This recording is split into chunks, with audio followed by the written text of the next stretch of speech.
ভাইফোঁটার দিন শুধুমাত্র দাদাভাই বা আমার হাজব্যান্ডের ফোঁটা হয়নি, সাথে হয়েছিল আরও অনেকের ফোঁটা। দিদিভাই দিয়েছিল জামাইবাবুকে ফোঁটা। কোনো এক সম্পর্কে তারা মামাতো ভাই বোন।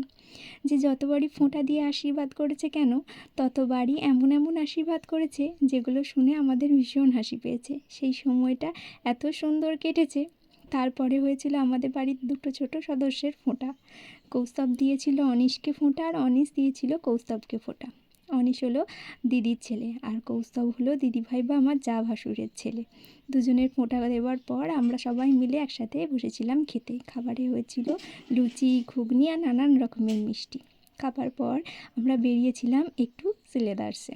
আসলে খুব সামনেই আমার হাজব্যান্ডের বার্থডে আছে, সেই কারণে গিয়েছিলাম একটা ওয়ালেট কিনতে। ওয়ালেট জেনারেলি নিজেরা কেউ কেনে না, কেউ গিফট করলে ভালো হয়। তাই আমি ভেবেছিলাম একটা ভালো ওয়ালেট গিফট করব। আমার হাজব্যান্ডের খুব ভালো একটা ওয়ালেট আছে, তাও সেটা অনেক দিন হয়ে গেছে বলে সেই জন্য গিয়েছিলাম একটা ওয়ালেট কেনার জন্য। একটা ওয়ালেট পছন্দ হয়েছে, যেটা দেখতে ব্রাউন কালারের, বেশ সুন্দর দেখতে। আমার টাকার যে বাজেট ছিল সেই বাজেটের অনেক কমে ওয়ালেটটা হয়ে গেছে। সেই কারণে আমার হাজব্যান্ড বলেছিল বাকি টাকাটা কিন্তু আমি অন্য কিছু একটা গিফট নেব।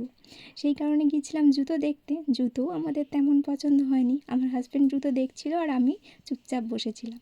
জুতো পছন্দ হয়নি। তারপর আমরা দুজনে হাঁটতে হাঁটতে সামনে যে ঠাকুরগুলো আছে সেগুলো দেখে বাড়ি এলাম। বাড়ি এসে দেখছি সব রান্না কমপ্লিট।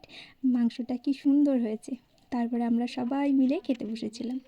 খাবারের প্লেট সাজানো হয়েছিল। খাবারে ছিল অনেক কিছু আইটেম, অনেক রকমের ভাজা, মাংস, পোস্ত, মিষ্টি, দই, আইসক্রিম, পান, আইসক্রিম, চাটনি, অনেক রকমের অনেক কিছু ছিল।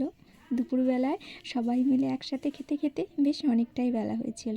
আইসক্রিমটা না আগে থেকে কেটে নিলে বেশ গলে যায়, সেই কারণে খাবার পর সবাই মিলে একসাথে খেয়েছিলাম। তারপর খাওয়া দাওয়া কমপ্লিট করে বিকেলের দিকে আমরা বেরিয়ে পড়েছিলাম বাড়ি আসার জন্য। যেহেতু জুতোটা পছন্দ হয়নি, তাই টি শার্ট কেনার জন্য আমরা আবার গিয়েছিলাম ভি-মার্টে।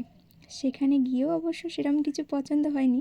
অ্যাকচুয়ালি পছন্দ হয়েছিল, কিন্তু সাইজে হয়নি। আমরা যতবারই ভি-মার্টে গিয়ে কিছু একটা ভালো কিছু পছন্দ হয়, সেটা সাইজ হয় না। এই ব্লু কালারের টি শার্টটা আমার আর আমার হাজব্যান্ডের দুজনেরই ভীষণ পছন্দ হয়েছিল।